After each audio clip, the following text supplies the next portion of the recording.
الحمدللہ رب العالمین والصلاة والسلام علی رسولہ الکریم وعلی آلہ واصحابہ اجمعین اما بعد۔ محترم ناظرین، پچھلے درس میں ہم نے غزوہ خیبر اور اسی طرح سے وادی ذی القریٰ کی جو مہم تھی اس کی مختصر سی داستاں ہم نے آپ کے سامنے پیش کی تھی۔ آج انشاءاللہ اسی سلسلے کو ہم آگے بڑھاتے ہیں۔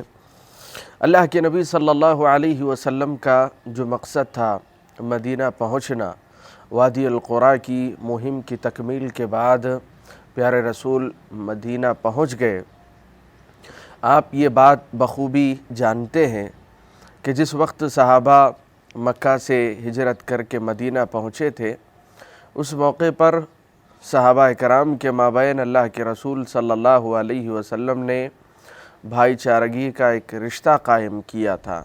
اسلامی اخوت کی بنیاد پر انصار نے اپنی جائیداد کا آدھا حصہ، نصف حصہ مہاجر صحابہ کرام کے حوالے اور سپرد کیا تھا۔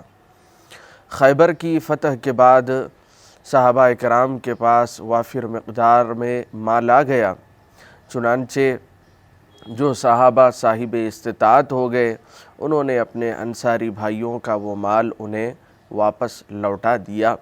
اللہ تعالیٰ نے مال غنیمت اور مال فیء کے ذریعے سے مسلمانوں کی کافی مدد کی۔ صحابہ کرام کے پاس وافر مقدار میں اونٹ، وافر مقدار میں گھوڑے، تلواریں، زرہ، زمینیں اور اسی طرح سے کھجور کے بڑے بڑے باغات صحابہ کرام کے حصے میں آئے۔ اس طرح سے وہ غنی ہو گئے، اللہ تعالیٰ نے انہیں بے نیاز کر دیا۔ محترم ناظرین، وادی القریٰ کے بعد مدینہ پہنچنے کے بعد مختلف چھوٹی چھوٹی فوجی ٹکڑیاں اللہ کے رسول مختلف قبائل اور علاقوں میں بھیجا کرتے تھے۔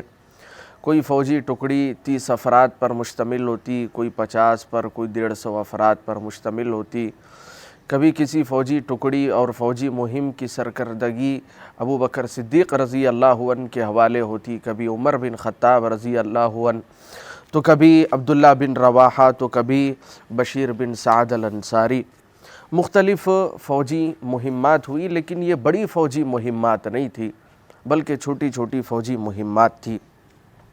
ایک سریہ اللہ کے رسول صلی اللہ علیہ وسلم نے بھیجا تھا عبداللہ بن حذیفہ سہمی رضی اللہ عنہ کی کارکردگی میں۔ صحیحین میں بھی اس کا ذکر ملتا ہے۔ علی رضی اللہ عنہ غالباً اس حدیث کے راوی ہیں کہ اللہ کے رسول صلی اللہ علیہ وسلم نے ایک انصاری کو ایک سری پر فوجی دستے پر نگراں مقرر کیا اور ان کے ساتھ بہت سے افراد، بہت سے صحابہ کرام کو بھی بھیجا، بہت سے فوجیوں کو بھی بھیجا کہ آپ بھی جائیں۔ لہذا درمیان سفر میں ہوا یہ کہ کسی بات پر امیر وقت ناراض ہو گئے، فَأَغْضَبُوهُ فِي شَيْءٍ، لوگوں نے کچھ ایسا کام کر دیا کہ جس سے امیر اور حاکم ناراض ہو گئے۔ چنانچہ انہوں نے غصے کی اس کیفیت میں تمام صحابہ کو اس بات کا حکم دیا کہ وہ آگ جلائیں، اوقدوا نارا، آگ جلائیں۔ فاوقدوا، انہوں نے آگ لگائی، لکڑیاں اس میں ڈالی، خوب جو ہے آگ کو بھڑکایا۔ اس کے بعد کہا کہ تم سب کے سب جو ہے اس آگ میں داخل ہو جاؤ۔ اپنے ماتحت جتنے بھی صحابہ تھے اس مہم پر آئے تھے ان سے کہا کہ اس میں تم داخل ہو جاؤ۔ اب بعض پس و پیش میں تھے کہ کیا داخل ہونا چاہیے یا نہیں ہونا چاہیے، کیونکہ اللہ کے رسول نے ہمیں بھیجتے وقت مدینہ سے اس بات کی پرزور تاکید کی تھی کہ امیر کی اطاعت کرنا ہے۔ بعض کودنے کے موقف میں تھے آگ میں، اور بعض نے کہا کہ ہم اسی آگ سے بھاگ کر کے تو اسلام میں داخل ہوئے ہیں، پھر اس آگ میں ہم کیوں کر داخل ہو سکتے ہیں۔ یہ جملہ سننے کے بعد حاکم کا اور امیر کا، فوجی کمانڈر اور سپہ سالار کا غصہ تھم گیا۔ جب یہ لشکر مدینہ واپس پہنچا، یہ سریہ اللہ کے نبی صلی اللہ علیہ وسلم کے سامنے سارے معاملے کو پیش کیا گیا تو اللہ کے رسول نے کہا لو دخلوها ما خرجوا منها، کہ اگر یہ صحابہ اس میں داخل ہو جاتے تو پھر اس آگ سے قطعاً نہ نکلتے۔ کیوں؟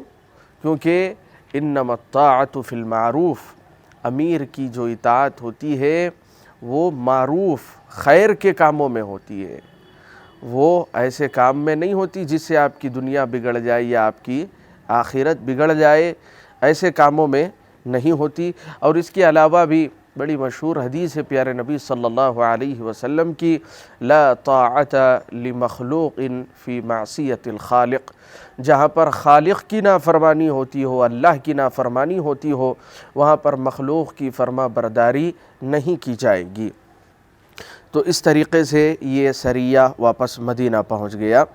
یہ سریے مختلف قبائل میں جاتے، بعض جگہوں پر لڑائیاں ہوتی، بعض جگہ پر وہ لوگ خود آگے بڑھ کے خود کو سرنڈر کر دیتے، اپنے آپ کو حوالے کر دیتے، چوپائے، بکریاں، ریوڑ، یہ سب مسلمانوں کو مل جاتا۔ اس طرح سے مسلمانوں کی مالی حالت بھی کافی مستحکم ہو رہی تھی، اور لوگ بھی جوق در جوق، فوج در فوج اسلام میں داخل ہو رہے تھے۔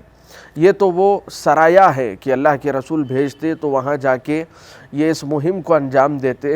اس سے زیادہ تو کئی ایسے وفود تھے جو خود اللہ کے رسول کی خدمت میں حاضر ہوتے اور آ کر کے اسلام قبول کر لیتے تھے۔ بڑے بڑے قبائل نے اسلام قبول کر لیا، پھر اللہ کے رسول اپنے داعیوں کو ان قبائل میں بھیجاتے اور وہ وہاں جا کے اسلام کی نشر و اشاعت کرتے۔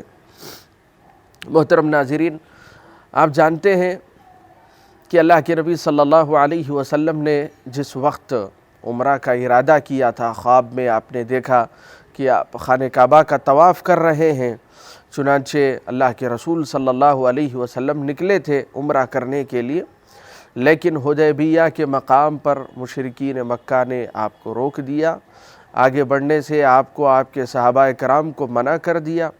وہاں پر صلح ہوئی، کئی ایک دفعات پر دستخط ہوئی، پھر اس کے بعد اسی میں اس بات کی بھی تحریر تھی کہ آپ اس سال عمرہ ادا نہیں کریں گے بلکہ آئندہ سال عمرہ کرنے کے لیے آئیں گے، اور جس وقت عمرہ کرنے کے لیے آئیں گے آپ کے پاس کوئی ہتھیار نہیں ہوگا، آپ مسلح انداز میں اپنے ساتھیوں کو لے کر کے مکہ میں داخل نہیں ہوں گے۔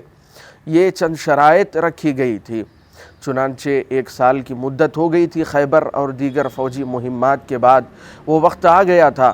اللہ کے رسول صلی اللہ علیہ وسلم چنانچہ اس کو عمرہ قضا کہتے ہیں، چونکہ وہ عمرہ نہیں ہوا تھا، لہذا اسی عمرے کی تکمیل کے لیے اللہ کے رسول پھر مدینہ سے آپ نے رخت سفر باندھا، مکہ سے قریب ہوئے۔ آپ نے صرف اور صرف سفری ہتھیار اپنے ساتھ رکھا، مکہ پہنچے آپ، وہاں جا کر کے آپ نے عمرہ کے جتنے بھی مناسک ہوتے ہیں، جو بھی اسلامی شعائر ہوتے ہیں، ان تمام اسلامی شعائر کو وہاں پر قائم کیا، انجام دیا، اور جس وقت طواف کی نوبت آئی اس موقع پر اللہ کے نبی صلی اللہ علیہ وسلم نے صحابہ کرام کو رمل کرنے کا حکم دیا کہ تم اپنا ایک کندھا کھلے رکھنا، اور اسی طرح سے جس وقت تم شروع کے چونکہ طواف میں 7 چکر ہوتے ہیں، 7 اشواط، تو شروع کے جو 3 چکر ہوتے ہیں اس میں تم تیزی کے ساتھ دوڑنا، آگے بڑھنا، چونکہ مشرکین نے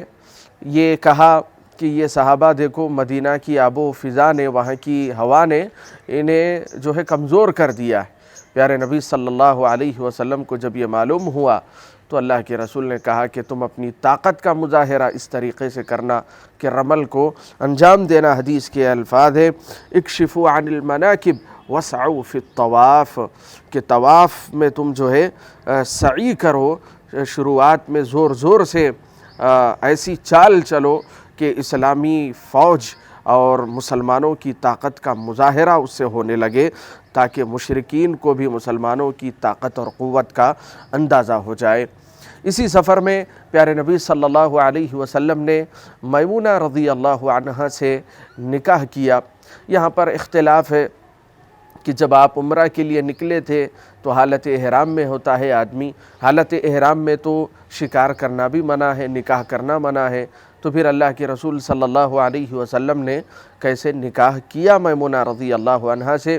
اس پر اہل علم کے متعدد اقوال موجود ہے، اور اس میں راجح تر قول یہی ہے کہ اللہ کے رسول صلی اللہ علیہ وسلم نے جس وقت نکاح کیا میمونہ رضی اللہ عنہا سے، آپ کا عمرہ مکمل ہو چکا تھا، آپ حالت احرام سے باہر نکل چکے تھے۔ یہ راجح قول ہے اس سلسلے میں، اور اس پر مستزاد یہ کہ بعض کے دلائل بھی ہیں، وہ کہتے ہیں کہ نہیں، آپ محرم ہی تھے، حالت احرام میں تھے، تو ہم ایسے احباب کو یہ کہنا چاہیں گے کہ وہ نبی تھے، پیارے نبی صلی اللہ علیہ وسلم کی خصوصیات الگ ہوتی ہے۔ آپ امت کو جو حکم دے دیں وہ اس پر عمل کرنا، اس کی پابندی کرنا، یہ ہمارے اوپر لازم ہے۔ بہت سی ایسی چیزیں جیسے نکاح وغیرہ کا معاملہ ہے تو یہ نبی صلی اللہ علیہ وسلم کے ساتھ خاص ہے۔ بقیہ باتیں انشاءاللہ ہم آئندہ دروس میں ذکر کریں گے۔ اللہ تعالیٰ سے دعا ہے کہ ہم تمام کو پیارے نبی صلی اللہ علیہ وسلم کی سیرت سے استفادہ کرنے کی توفیق نصیب فرمائے۔ آمین۔ السلام علیکم ورحمۃ اللہ وبرکاتہ۔